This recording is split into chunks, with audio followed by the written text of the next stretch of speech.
লক্ষ্মী সোনা এটা আমার ময়না পাখি। হ্যাঁ না, এটাকে ধরো তো, এটা ধরো, এটা ধরো, এটা ধরো, এইভাবে ধরো।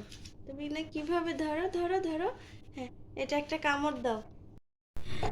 ওই ওই কিরে, ওই কিরে বাবা, বলো তো, ওই কিরে, ওই কিরে, এই যে মধু মধু, একটু লাইট, একটু লাইট বেটা, একটু লাইট, মধু না, একটু লাইট।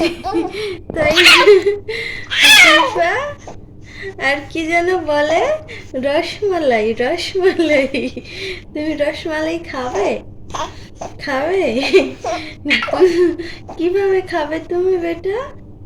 ও বেটা, ঘুমাবে না, ঘুম দাও, একটু আসো, আমরা ঘুমাবো তো, অনেক রাত হয়েছে, অনেক রাত হয়েছে। হুজাইফা, ঘুম দাও, ঘুম।